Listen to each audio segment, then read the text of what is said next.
네, 오늘 질문도 정신과 진료를 이제 받으시려고 하시는 분들이 많이 궁금해하실 만한 질문인데요. 특히 취준생을 둔 학부모님들 이런 질문 진짜 많이 하시는 것 같아요.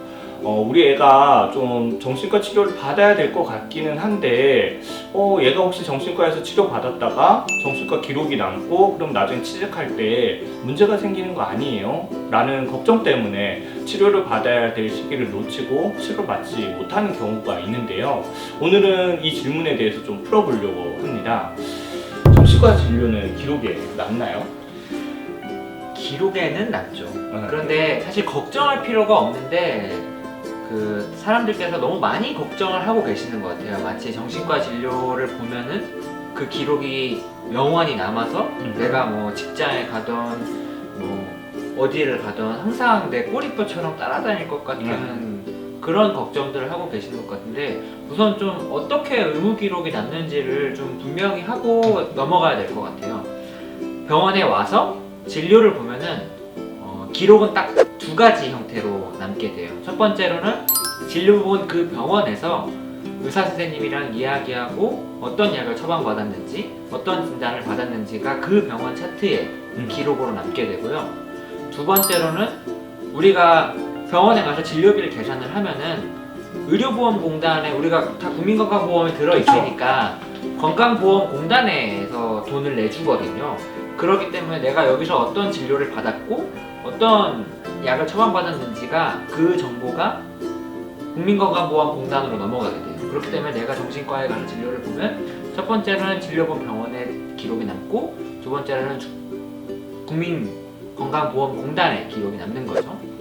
그럼 첫 번째로 내가 진료 보러 간 병원에서 남는 기록에 대해서는 의료법 21조에서 다른 사람들에게 공유할 수 없다고 명시를 하고 있어요. 네. 본인 아니면은 본인이 인정한 대리인, 법적 대리인 아니면은 그 병원에서 내가 어떤 진료를 받는지, 심지어 진료를 받았는지 안 받았는지도 알려줄 수 없게 돼 있고, 심지어 그 법에서 이항 같은 경우에는 뭐 형사법이라든지 민사법, 뭐 특수한 경우에 그 병원에서 진료 기록을 떼오라고 요구를 할 수 있도록 되어 있는데, 네. 정신과 같은 경우에는 의사가 판단했을 때 이 정보가 나가는 게 환자한테 유리하지 않다고 생각이 들면 주지 않을 수도 있어요. 그러니까 정신과는 특별히 그렇게 보호를 받고 있기 때문에 걱정을 할 필요가 없고, 두 번째로 건강보험공단에 넘어가는 자료는 내가 선생님이랑 무슨 이야기를 했는지 어떤 상담을 했는지에 대한 내용은 건강보험공단으로 넘어가지 않아요.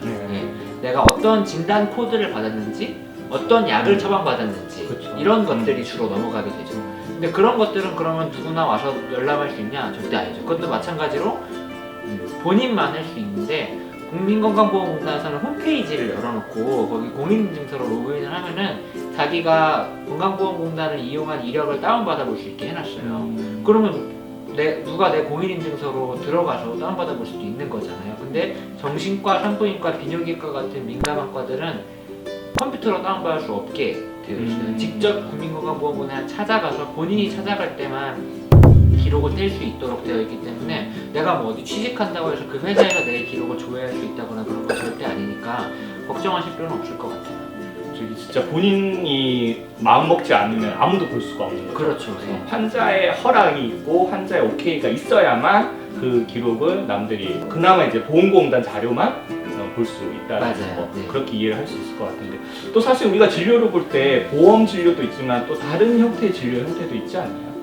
저 사실은 그 보험공단에 등록이 되는 것 자체가 우리가 이제 급여라고 하는 그 보험비를 이제 받으려고 하는 목적인 거잖아요. 그렇기 때문에 처음에 진료를 볼 때 아예 보험공단에 올리지 않고 이건 그 모든 진료비를 환자분이 부담을 하시게 되면 아예 이제 보험공단한테 어떤 정보도 이제 넘어가지 않게 되는 거죠. 그래서 진료를 본 병원에만 기록이 남고 국가에서도 이제 알 수 없게 할 수 있는 방법도 있습니다. 근데 그런 걱정을 하시는 환자분들은 있는 것 같아요. 내가 이 병원에서 정신과 진료를 보면은 다른 병원을 가도 이 병원에서 진료 본 기록이 다 공유되는 거 아니냐, 맞아요. 이 병원 기록이 다른 병원 어떤 네트워크로 다 연결되어 있는 거 맞아요. 아니냐, 그런 걱정을 하시는 병원끼리 뭐 공유가 되니까 맞아요. 내가 저기서 약 어느 병원 이름 알려주시면서 이 병원에서 네. 약 이런 약 뭐 약 처먹고 네. 있다. 오히려 이렇게 그렇게 말하면 이야기하시는 분들도 있죠. 저희가 네. 뭐 그 약을 다 조회할 수 있는 것처럼 되지만 사실은 병원끼리도 환자 동의 없이는 절대 어떤 뭐 약 처방 내역이나 뭐 차팅이나 진단명이 절대 공유가 되지 않습니다. 네, DUR 그것 때문에 좀 오해가 있을 수 있을 것 같기는 해요. 딱 하나 뜨는 건 있죠. 맞아요. 네.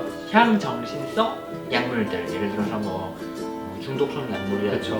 그런 의존성이 의심되는 약물들 같은 경우에는 법적으로 얼마 이상 처방받지 못하도록 제한이 되어 있기 때문에 이쪽 병원에서 내가 한 달치를 처방받았는데 한 달이 채 안 돼서 다른 병원에 가서 처방을 받으면은 이 사람은 다른 병원에서 이 약을 처방받은 기록이 있습니다 라고 뜨는 경우가 있는데 이제 그런 몇몇 약물들이 아니고서는 그런 게 전혀 뜨지도 않고 이 사람이 무슨 진단명으로 어떤 진료를 받는지가 뜨는 건 아니기 때문에 그걸 걱정할 필요는 굳이 없을 것 같아요.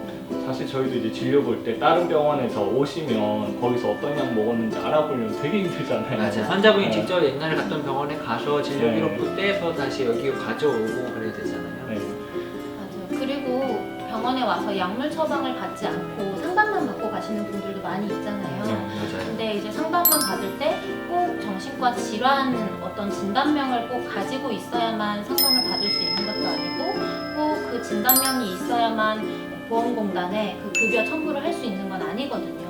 그러니까 이제 상담을 받으면서 어떤 정신과 질환이나 진단명 없이도 상담을 받으면서도 또 나라에서 이제 국가 보험 혜택은 받을 수 있는 그런 방법도 있습니다. 그래서 오히려 이런 걱정들이 사실 맞아요. 근거 없는 걱정들이 정신과 진료 보면은 뭐 인생에 뭐 좋은 글씨가 생기는 것처럼 생각하는 걱정들 때문에 정신과 치료를 받고 계시는 분들에 대한 사회적인 낙인이나 뭐 편견 같은 것들이 더 심해지고 그래서 좀 제때 좀 치료를 받아야 되는 환자분들이 제때 치료받지 못하게 되고 그렇게 되는 것 같아요. 뭐 이렇게 이야기를 하면 오늘 던진 질문에 대한 답은 어느 정도 나온 것 같은데요. 정신과 진료에 대한 기록은 걱정하지 않아도 됩니다. 이번 주제는 많은 사람들이 관심 많이 가질 만한 주제일 것 같은데요. 오늘 주제는 라는 주제로 이야기를 해보자.